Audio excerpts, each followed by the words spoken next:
Okay, so welcome everybody to the FinTech ecosystem in Singapore panel, and it's the week of Singapore FinTech Festival. So what better way than to talk about FinTech, and what better time as well. So today we will explore with our industry leaders. So here we have Wanyi, Yiming, and Marc, which I will be briefly introducing you guys about. How Singapore is creating a smart financial center through fintech and innovation, and what it means to build a robust fintech ecosystem together with incumbents. So I'm Isabel Sumarli and will be the moderator from STACS, which is a fintech firm designed for finance. So Marc Leong here is the head of SME banking in Maybank and also serves on the ExCo of Singapore Fintech Association. We have Wanyi, who is an established partner and fintech leader in PwC Venture Hub, as well as Yiming, who is the CEO of Tribe and labeled Forbes 30 Under 30 in Singapore. So we'll start by going around the room for each of our panelists to share a bit of background about themselves. Let's start with Marc. Share with us more about your journey and what has brought you to the SFA industry participation and your day-to-day at Maybank. Thanks, Belle. Well, I think this is a very interesting question for me because up till about 3 years plus ago, I wasn't really in fintech or I wasn't really in even SME banking. I was my whole life a consumer banker, right? Everything from wealth management to mortgages to retail loans, account management, more for the retail bit of things. And incidentally, about 6 years ago, I undertook my master's program, my MBA. Yeah, I know I'm a little bit old for the MBA, but I took it anyway before it's really too late. In my MBA course, in my final year project, I did a paper on peer-to-peer lending, right, in Singapore. And that led me to being introduced to many of the wonderful friends at FinTech today, names are Hotline, Daphne, Etty, right, and who happen to be currently my ExCo members at SFA. So without this first interaction, right, I wouldn't have got a chance to kind of get into the fintech world. And lo and behold, after my master's not too long, I was, transferred into SME to head SME banking in Maybank, and that gave me further impetus to hey, so look, I am now fully SME. And then I picked plans for SME anyway as the new head of SME in Maybank Singapore, and I reached out to my friends and we started talking, and we started to get really interested, and I was getting more and more involved with the SFA, Singapore Fintech Association over in Singapore, and the team said, why don't you run for office? And here I am, and it's been a wonderful journey, really, having the first-hand experience serving SMEs in Singapore, and also serving at the SFA community or the fintech community. And I think merging these two, wonderful experience, and I look forward to doing a lot more going forward. Thanks. Wanyi, tell us more about how you are driving the fintech practice in PwC's Venture Hub, and we'd love to hear about that. Sure. Thank you. Maybe this is just a bit of a personal journey as well. So for me, I started in financial services. I still do quite a lot of banking and related financial services, advisory and assurance services. The key thing that I wanted to say is we took on this focus on fintech, say about 5 years ago. So it's actually quite aligned with when NAS started the FinTech office when they just appointed Mr. Soknando Mohanty as the CFTO. So our journey then came along quite aligned, and we have been supporting MAS as well in the Singapore FinTech Festival. So similarly, they are also going to their 5th edition. Yeah, for me, I think when we started in FinTech, our key goal is really, I've always said, to enable the future of financial services. Really, it's to work with anyone in this ecosystem. So could be FinTechs like STACS, could be accelerators like Tribe for Yiming, and also incumbents like Marc from Maybank, including regulators and key association like SFA. So the key objective for us, it's really how do we bring all these stakeholders together, and how do we be able to play this, if I can say, middleman role, such that we can, share knowledge and for us to give an independent point of view. So I think my journey has been very fulfilling. I've worked with a lot of founders since they started, and I've seen them grow over the years as they expand in Singapore and across the region. So I think it's very interesting for us to, take stock. I mean, for me personally, I'm also taking stock. 5 years down the road of where we are and where we can go. I think there are a lot of new announcements that are going to come out this week. And so we're looking forward to the next phase of the new development in fintech ecosystem. Yes, indeed. That's totally about bringing the ecosystem together in the fintech. And, Yiming, could you share a little on your story in getting support from the government, going down this path with Tribe, and how you ended up as Forbes, 30 under 30? Yeah. I guess the work that we do today here, like what Wanyi said, it's a lot about being a middleman, right? So I always tell people always ask me, hey, Yiming, what do you do? I say I'm the matchmaker. Just that we don't match people that want to get married. We match people that want to look for innovation solutions, like corporates. So actually our very first corporate partner is PwC Singapore. So thanks to Wanyi and Patrick and the collective team at Venture Hub, they've been supporting us over the last 2 years itself. That's something where we started together with Enterprise Singapore, which have put in a lot of support and helping us expand globally to reach more partners, to bring them to be involved in the Singapore blockchain community. So it's corporates, governments, startups, associations. We also work closely with like the SFA itself to promote some of the efforts that we are doing, and vice versa. So I think that's the work that we do, is how do we bring people together? Because a lot of times today, building communities, as what people always say, like how do we build ecosystem and communities? It's all for the aim of collaboration and innovation. I think the world this year is a special year. We've seen a lot more innovation happening, and that's why a lot of people say, hey, previously innovation was something that potentially we could hold it for 2 or 3 years. It's okay for corporates to take a little while, but this year is the real test of innovation. And as guys in driving more of this efforts in the market itself, we really hope to see more people coming together. So we always say friends, competitors, or frenemies coming together, because the world needs further collaboration. And if you see today, because of the pandemic, countries need to collaborate, maybe sharing of data to allow people to travel, things like that.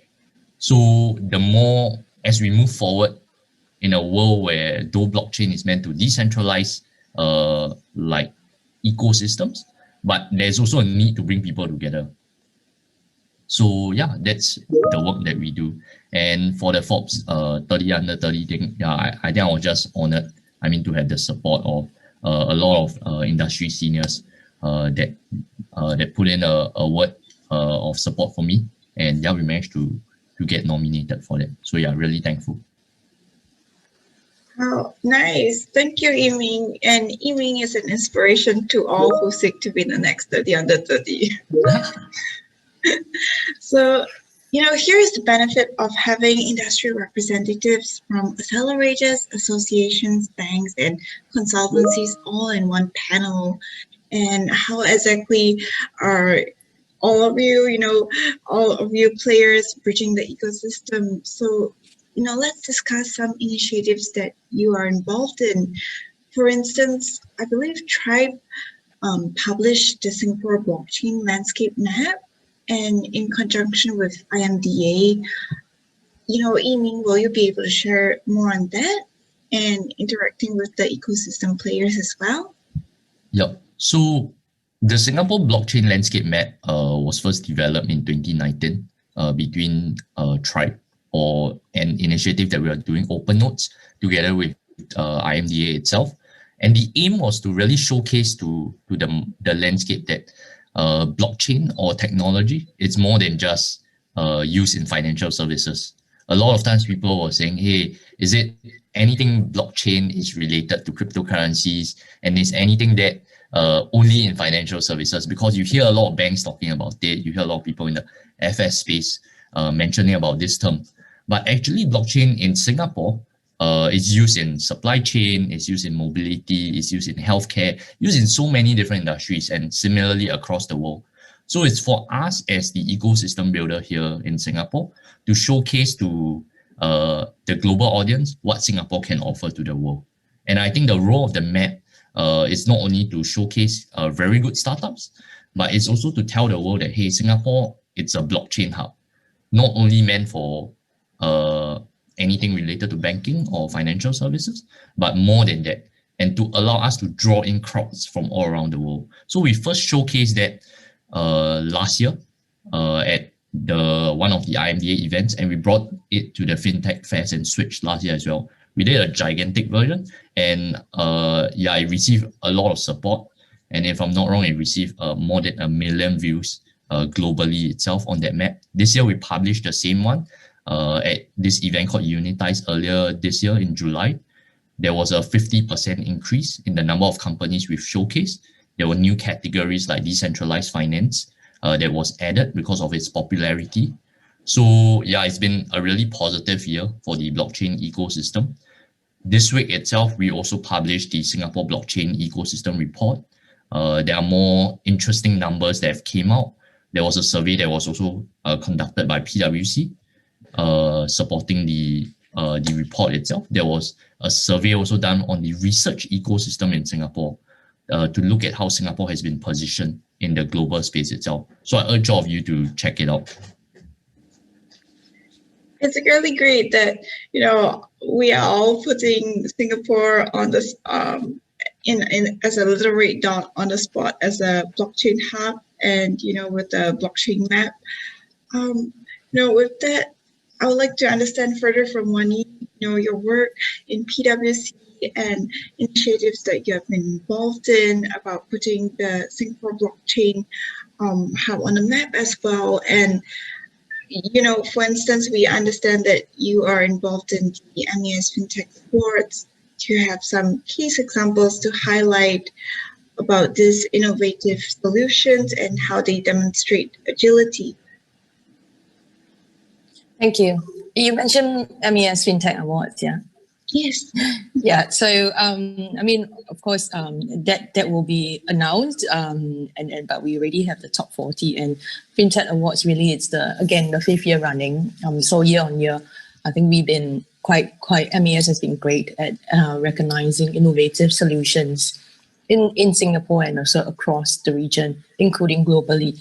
So what we've seen is every year, I think for us, we do have a different angle to that solution.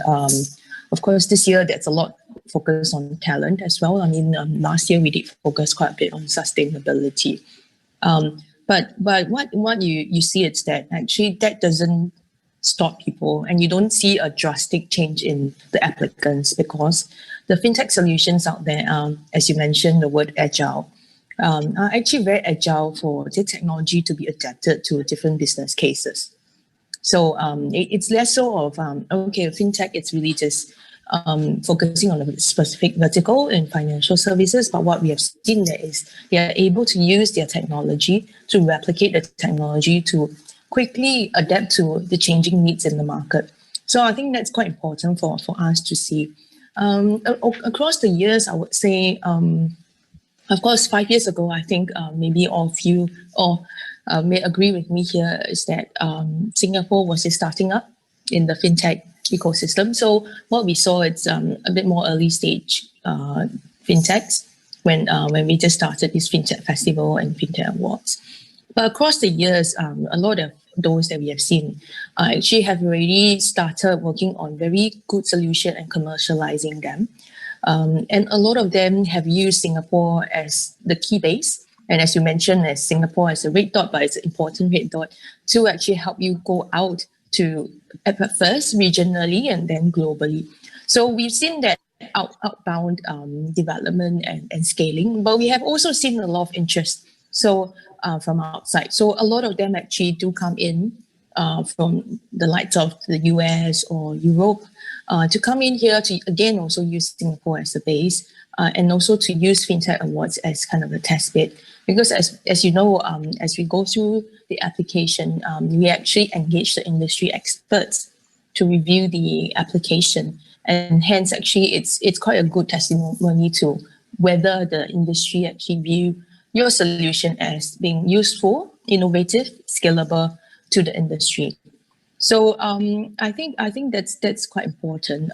But one thing I want to note is, of course, it's not just about the awards. I think the whole ecosystem, I think we're just chit-chatting in this group that Singapore ecosystem in fintech, it's closely knitted.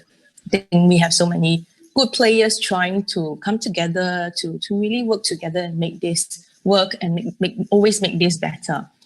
So likewise, we have always been supporting either MAS or SFA to be able to put in frameworks, put in other initiatives such that we can help adoption of innovative solution to be a bit faster and more effective. So maybe just one thing to share was, I think with Marc and at SFA, what we did was we created this technology risk management self-assessment tool with the SFA with the support of MAS. That's one key step because we know that current frameworks may not be tailored directly for fintechs. It's for the wider fintech, wider financial services. But sometimes due to either maturity or due to the fact that the technology is emerging, we do need to have a different lens to allow people to have a quicker diagnostic of where they stand. So I think that's just one example of how different parts of the ecosystem came together, think about, what can we do better to actually make it better?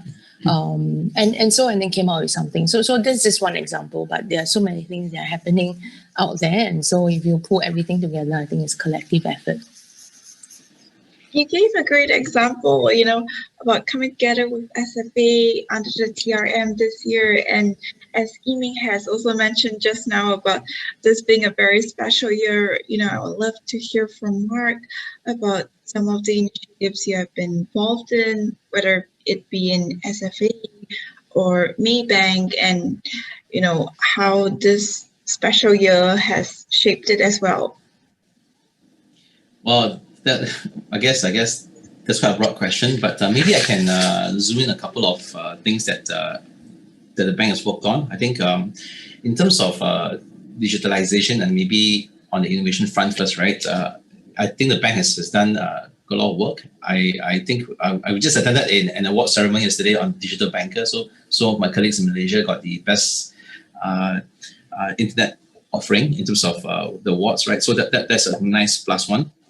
And in the Singapore context, I think my Singapore colleagues and us, we have been working very closely on the SG FinTechs project, which I think will be launched next week officially. I think banks already I think there are about nine participating banks. We're already doing our soft launch. So SG FinTechs, big project, kind of called Singapore Financial Information Data Exchange, right? It's kind of a mouthful, but essentially it's important. Open banking is going to be able to bring together all the banks, our database together. And this is where sometimes the friction, in terms of working together comes in. So this is some of the aspects that we have to work on, and I guess we'll elaborate more later on. But going on the horizon, we are currently working with PwC as well. Maybe Wanyi's colleague on the lending platform, right? I think it's kicking off steam, and wow, warp speed, if I may say. It's supposed to launch it in very soon, right? 4 or 5 months into next year. That's crazy warp speed for involving all the banks together and all the lenders, right, in a single platform, offering not more than just the enterprise Singapore's lending schemes, but also commercial loans. So that's crazy. E-signatures, of course, is a very prevalent thing. Not so much touchy-feely these days, right? So e-signature is big with the banks and with Maybank. Digitalization of the account opening process and loan application. We've already launched it in Malaysia.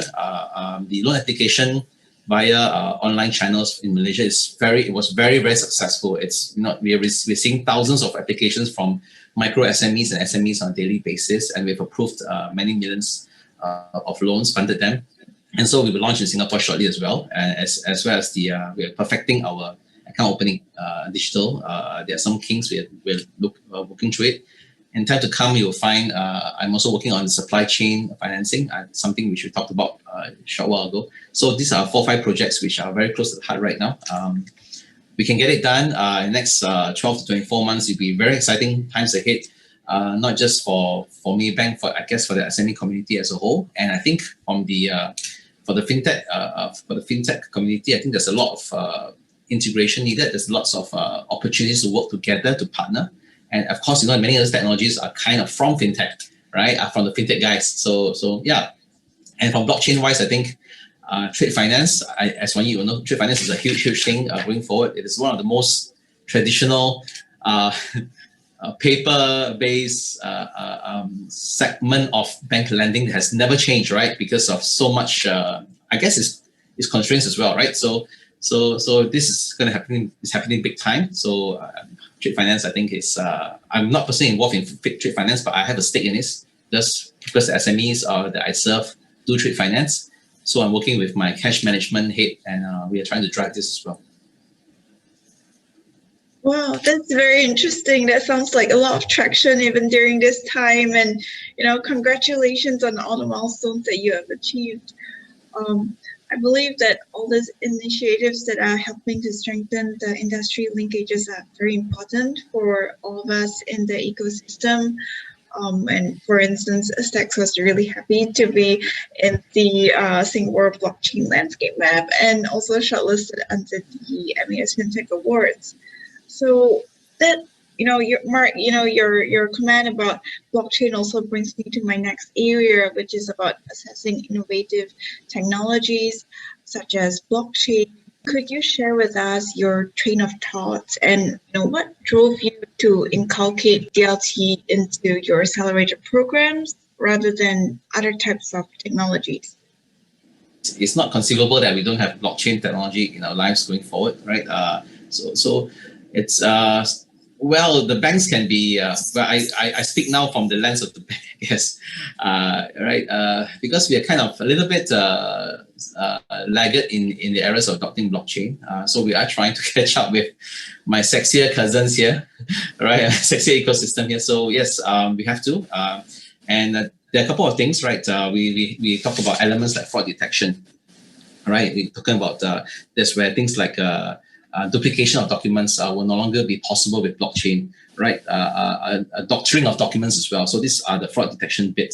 We're talking about lowering operating costs, right? Because we're going to have everything automated and it's immutable, it's safe. So customers can freely send in their requests and it's all protected. We're going to increase the speed of transactions, increase the TAT when we process documents, process lending needs, not just for trade finance, but even for things like the value chain financing, the ecosystem of SME, micro value chain financing. So the appetite for banks to lend with added security through blockchain, through DLT is going to be tremendous. So actually, we have to thank the DLT community for bringing this to us because it's going to help us not just from the bank's perspective to lend with greater confidence and appetite, but for the micro SMEs who really need that funds, the funding gap that's always been prevalent, they're going to be able to enjoy a lot more inclusiveness from the banks and enjoy access to liquidity like never before. So I think this is a wonderful thing. Yiming, over to you, please. Yeah, just adding on to what Marc have shared. I think a lot of times the reason why we bring in like blockchain for Tribe itself back then was because we saw a problem and not because DLT was a buzzword itself. So I think a lot of times it's because of the needs of the ecosystem. Back then, the problem that we saw was that there were very good startups in the market that started exploring blockchain and DLT since 2013, 2014. So they were pioneers in the ecosystem. But in late 2017, early 2018, when you hear cryptocurrencies and stuff going at all-time high, the banks were fearful. And a lot of them, bank accounts were frozen and stuff for these startups. And we really wanted to solve that problem because we were like, hey, these guys were in the space before like money could be made. But why are their bank accounts like frozen? And they are good guys, good founders. Is there something that we can do to help them So I mean, through the years itself, we're working closely with the regulators, working closely with various banks across the space. Some of them have offered green lane access to the startups that we work with for bank account setting up, because we say that, okay, this is clearly what the company is doing. And then I think the work we do is about how do we really help to bridge the traditional world and the blockchain world onto a single platform. A lot of times, because back then there was a lot of noise about the whole area of digital currencies itself, traditional companies a lot of them were very fearful, because they were like saying, hey, what's this thing about? It's new. Is it a scam? Is it not something legalized? But of course, today, moving forward, we already have the Payment Services Act coming out. There's more regulation. So I think over the years, things have been improved. And I think the work that we do on why we incorporated this was because we saw that problem. And we really wanted to help startups within the ecosystem. And we are thankful today we have PwC was the first corporate partner, as what I mentioned earlier on, but today we have more than 40 of global corporate partners, and we're working with like associations like the Singapore Fintech Associations and more of such blockchain associations or financial services related associations coming together to support the work that we do together with the government agencies itself. And Yiming, you brought a very good point about, seeing the trends with incumbent players as well. So, Wanyi, from your side, how are you seeing the applications of DLT in financial markets? And are you able to share what is next in the upcoming instances of collaborations with DLT? Yeah, sure. It's going to echo what both Yiming and Marc mentioned in terms of the journey. So I think from my lens, what I've seen, like when blockchain became a buzzword, a lot of the technology players, I think, or people who are familiar with that technology are very excited. But the business side thing, like what Yiming also mentioned, is that they are a bit nervous because they can't really understand what this technology is about. And I think at that point of time, maybe the language used is also foreign to business users. But I think since then, with time to show that blockchain is here to stay, time to actually evolve the technology, time to have regulation to catch up, for example, for like what we mentioned, Payment Services Act for DPT players. All these factors come together actually did help a lot on having letting people gather confidence over this technology. So right now, what I've seen is that it's no longer kind of people thought that it's a solution trying to find a problem, but actually they recognize that there are problem statements out there that this technology is here to actually help. So I think we've gone past the fact that people start to get wary about blockchain.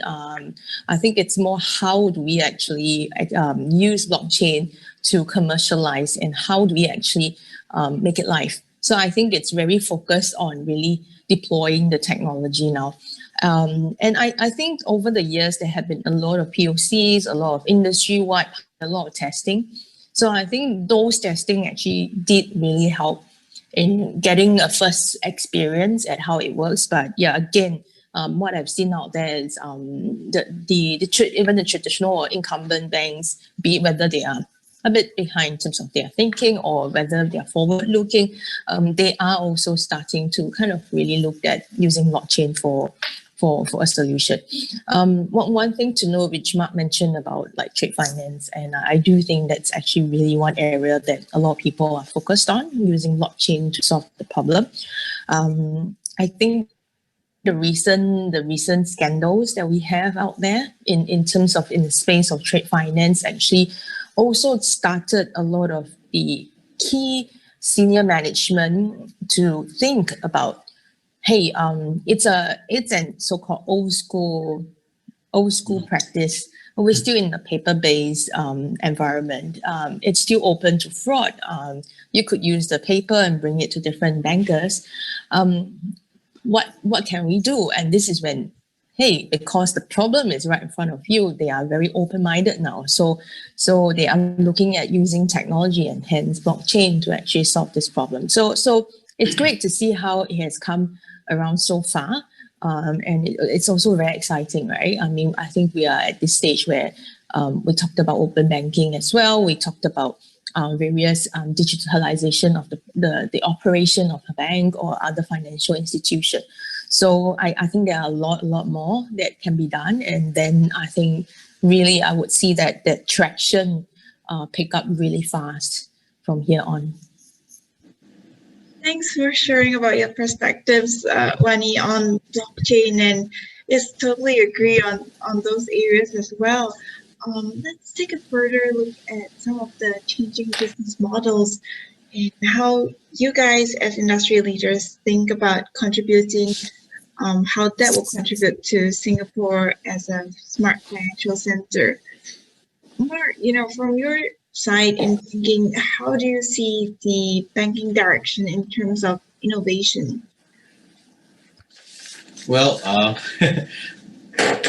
think we've seen over the last few years there are banks that are really quite well ahead. I think in Singapore context, I think we see the likes of DBS Bank being quite ahead of the rest of us in terms of employing technologies and everything. Well, they don't get the world best bank title for nothing, right? So it's definitely there. And the DG Bank launch over in the likes of, I think it's India and Indonesia, right? That's been highly successful. Like I just want to say that like we mentioned earlier on, so Maybank itself is we over as a group, right? We are a Southeast Asian regional based bank. So when we deploy technology, we tend to start from head office, which is in Malaysia, and over in Malaysia, from the SME perspective, we have over 500,000 customer base. That's a lot of SMEs, right? Under one bank. So when we deploy technologies, it is throughout, starting from Malaysia, and then the next market, generally speaking, would be Singapore. And for example, like I mentioned, one of the more successful launches recently has got to be the direct, the straight-through processing for the loans application. Okay, we are setting the benchmark to a certain level of loans that the SMEs can apply. And we thought at first when we launched this, it's going to be a lot more existing to bank customers jumping on the bandwagon, but actually we got a lot of new customers coming in, non-Maybank customers, right? That they liked it. And we're talking about a country like Malaysia, whereby you got a fragmented group of SMEs, right? From the really micro guys all the way to the larger SMEs, and a lot of them are liking this new way of getting a bank loan, right? Going online and submitting the documents, and we have approved actually quite a fair bit of these loans. Yes, notwithstanding, digital applications, digital loan applications online would tend to have a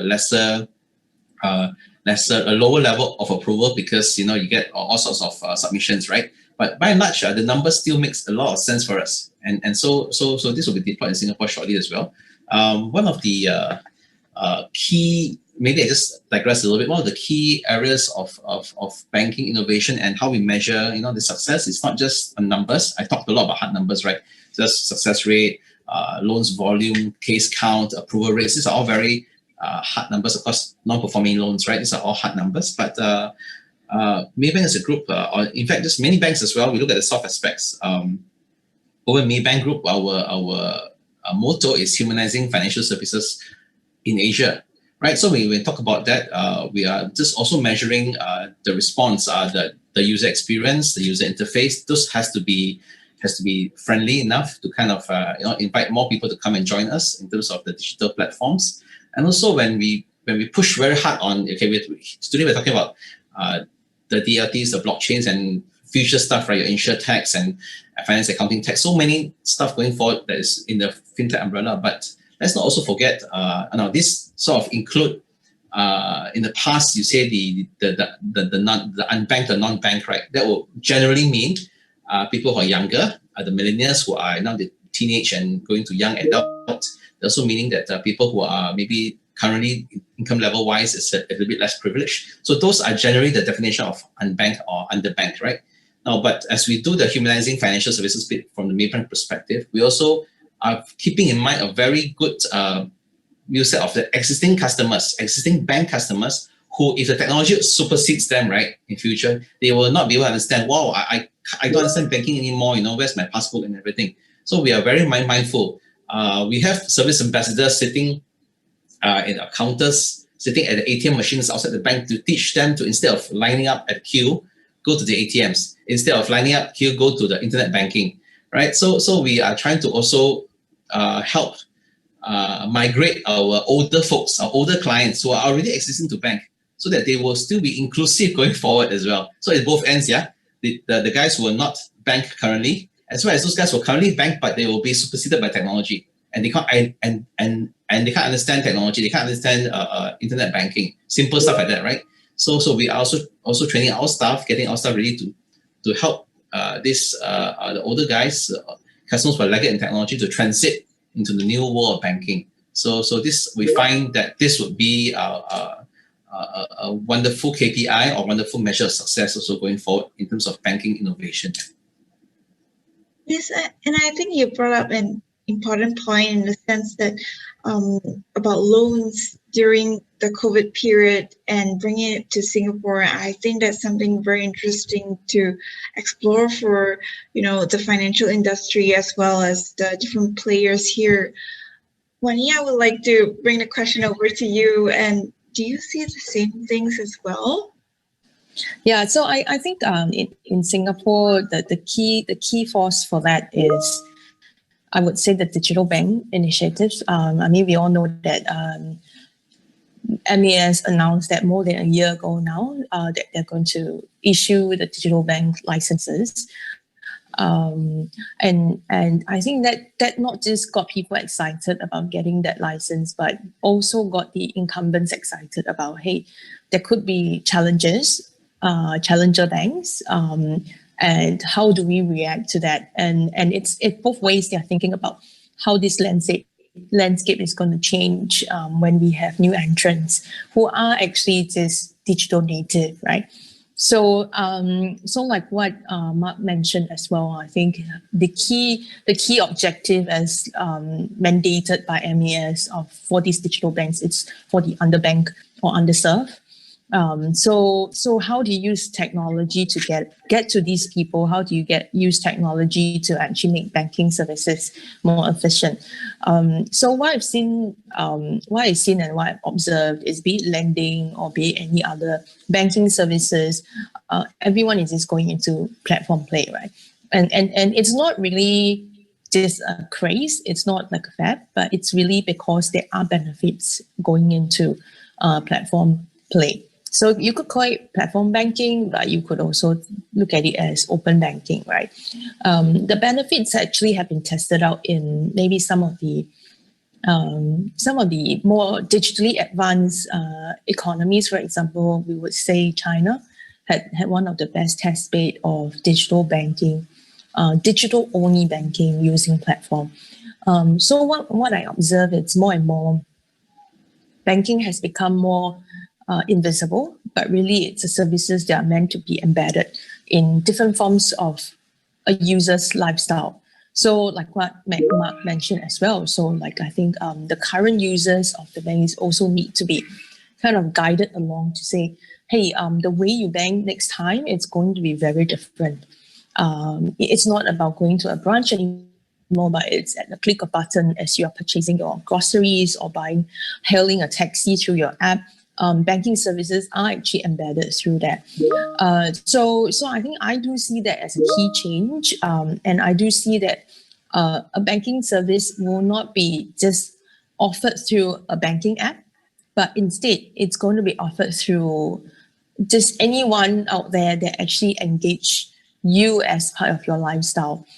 So that will be the user front, the consumer front. And of course, as we mentioned earlier at the back end, using a lot of technology to ensure that this bank it's actually digital native.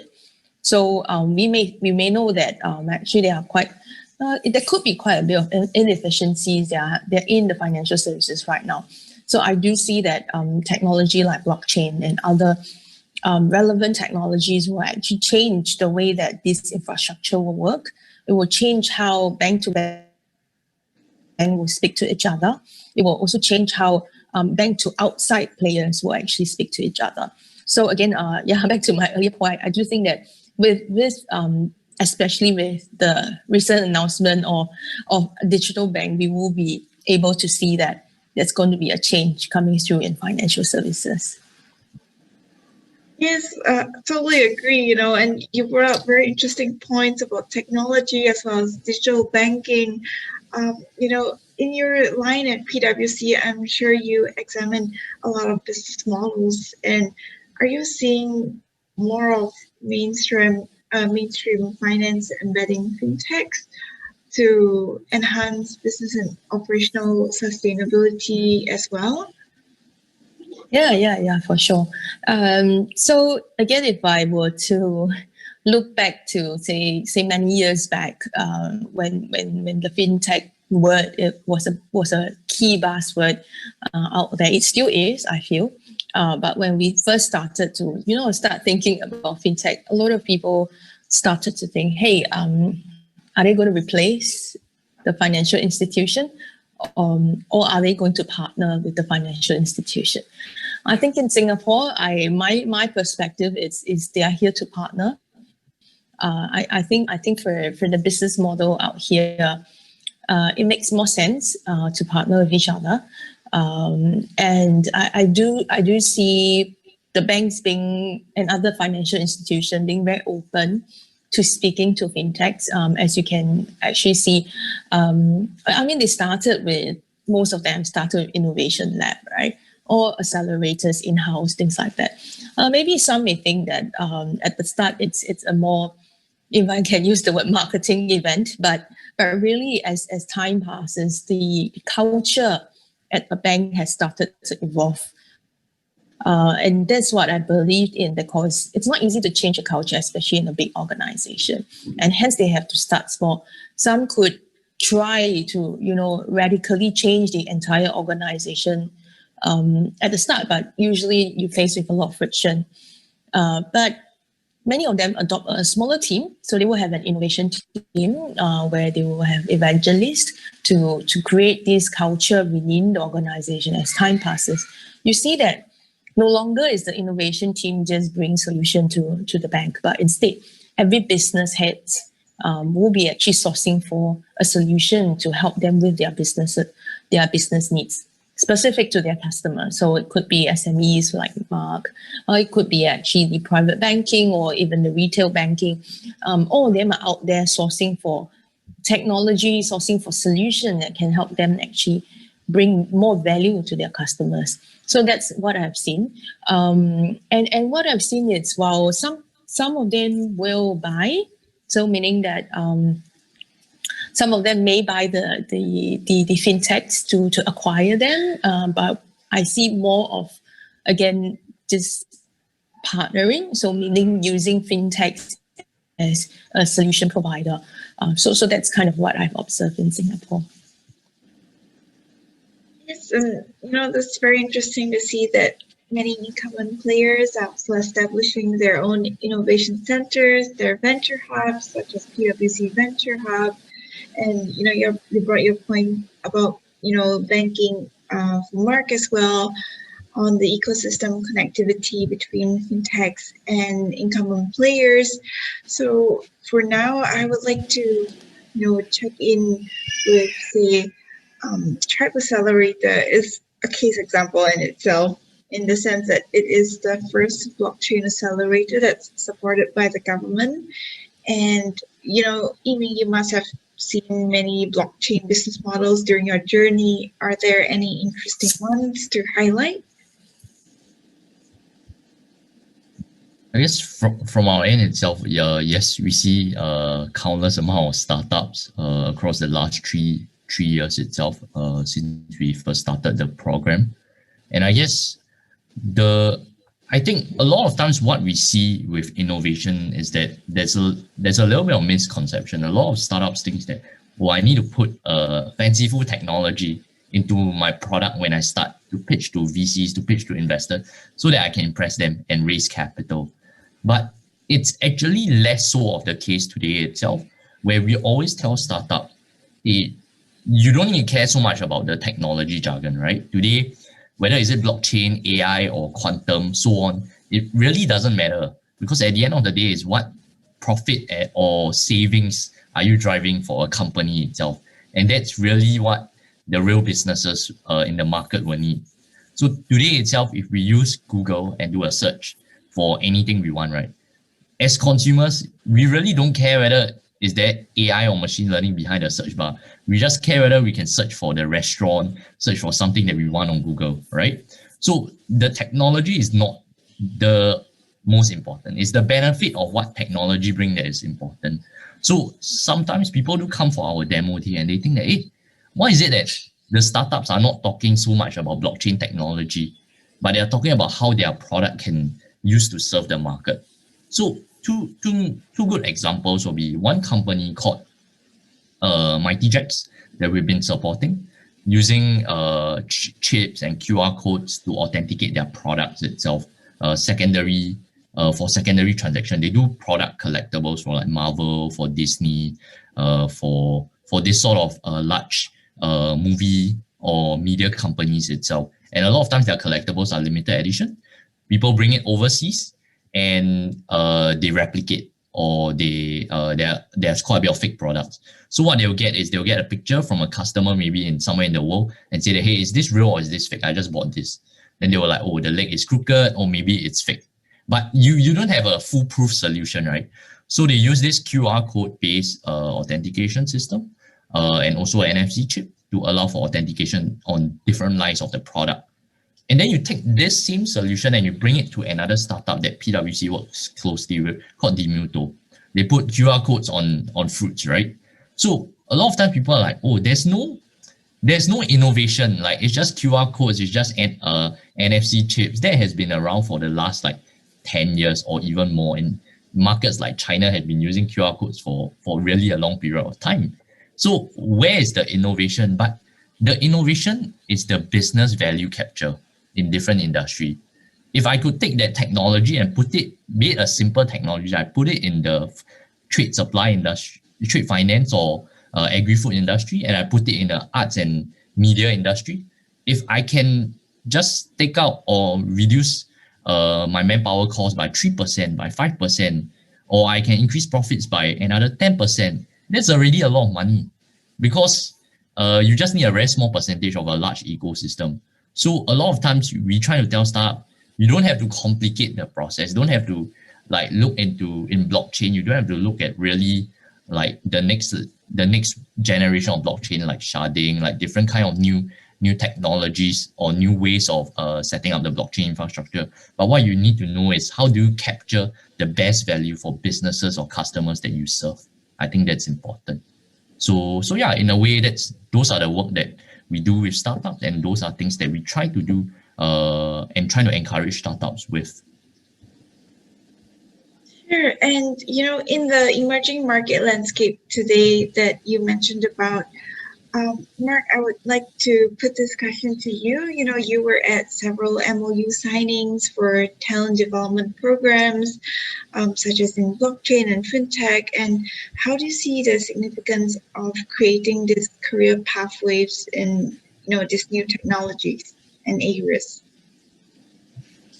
I think there's no short of interest. I've been, personally, as SFA, ExCo, even and as well as a Maybank personnel, I've had the privilege of meeting many students across several universities in Singapore. I also kind of do some adjunct teaching, lecturing to Curtin Singapore. So I'm sort of in touch with students all the time, right? Whether it's some sort of career talk I'm giving, or even I'm teaching them. So and in that course, many have come up and actually ask questions, right? What is fintech all about, right? Because what is DLT all about? Because I'm not expert in DLT. Fintech, maybe can talk a little bit broadly, right? And the coverage. And I've just answered several questions recently from a student who just wrote to me after class, saying that, sir, what is this about? And we talk about that. It's so broad, right?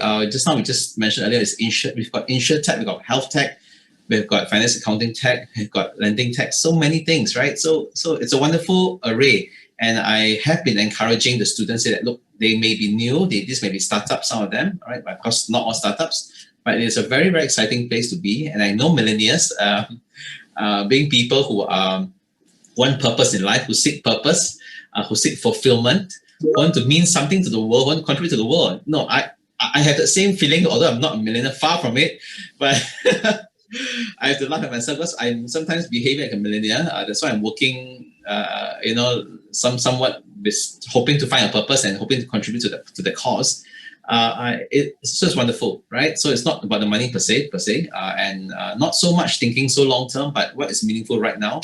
And I've encouraged many of them, and I see students, foreign students from overseas coming in, the local students here coming in and showing a lot of interest. And I think the school, I also sit in the Industry Advisory Committee of another university in Singapore, talking about these things, trying to curate modules or academic modules that will suit the world that the students are going to leave the school for and going forward, right? So schools are doing a lot of things to create a curricula that is suitable for the students to face the world. That includes financial technology, right? Not just bank. They're not the bank modules, right? I'm teaching a bank module, but there are financial technology modules that they've introduced. So I think I'm very optimistic. The pipelines I think it's not yet flown. I think we're still getting a lot of talents from overseas, right? Existing talents trained overseas and everything. But in the next 3 to 5 years, I know we will still be around. Singapore will still be a fintech hub, no doubt, right?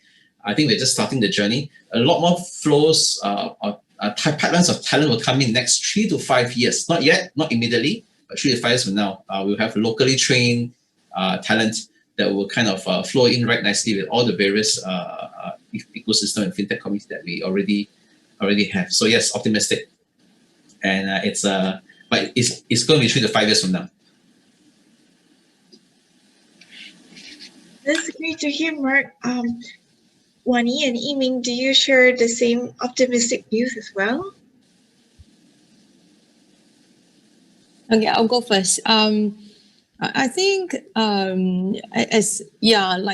think as mentioned, I think discussed that I feel that we have a lot that we will see in the market in terms of changes and in terms of innovation. So I think with that change, for sure, I think it brings along a lot of prospects for us individually and also as Singapore as a fintech hub. So I do think that, while we are now still in a pandemic, I think I would say that there are still challenges out there for many of our businesses, anyone out there, big or small, will be impacted and have been impacted by the pandemic. But the key thing is, I think, positively speaking, it could be a great time for us to maybe take a step back and rethink about the business model, rethink about how to continue to be resilient, how to be agile. We mentioned agility earlier, which are very important elements of a good and sustainable business model. More importantly, I think with the startup or fintech space, I think it's a good time to reflect in terms of the business model and the fact that I think people are a bit more wary about investment and funding that comes through. And with that cautiousness, they will tend to kind of relook at where things can be sharpened. So I think that could be a good positive outcome coming from where we are right now. And I do think that there will be a lot more that we will be achieving as an ecosystem in the years to come. Wanyi, you touched on very good points about navigating, COVID-19's impact to support different types of business model growth. On your side, I know that you're also very involved in connecting companies together. It could be companies with blockchain solution providers, or it could be educational content. And are you similarly, also seeing growth solutions like that? Yeah, we are extremely positive about the education ecosystem and where it's driving towards. a lot more education content is delivered in our Institute of Higher Learning on fintech, like what Marc mentioned. He does adjunct lecturing at the universities. A lot more industry practitioners are going into the universities or even polytechnics or even the ITs itself to showcase to the students what's there in the industry itself, so that it doesn't seem foreign to them. It doesn't seem like a concept that they are studying on textbooks or academic materials. It's real life practitioners coming to share about their life journeys and stories. And I think as we move forward itself, the whole entire piece about education will be even more important. This year, we've seen a lot more need for reskilling and upskilling of talents in our ecosystem so that we can collectively move through this pandemic and the financial impact that has been suffered by the ecosystem itself. There's more room for new solutions. Infineon recently launched an AI program that DPM Heng was the guest of honor itself about a few days ago. More large MNCs are looking at using new technologies to empower their businesses, to empower their staff, so that they can take it forward, take the company forward to the next level itself. So definitely we see a lot more positivity in this front. And there you go. Thank you all of you for sharing about pushing the ecosystem closer today and your perspectives about incorporating innovative technologies such as blockchain, AI, and QR codes. And, for the audience again, join with me today are Wanyi, Yiming, and Marc as leaders of the financial industry. And to everyone else who is watching, stay tuned for our next STACS showcase on the agenda. So thank you to everyone once more. Thank you. Thank you. Thank you. Bye. Thank you. Take care.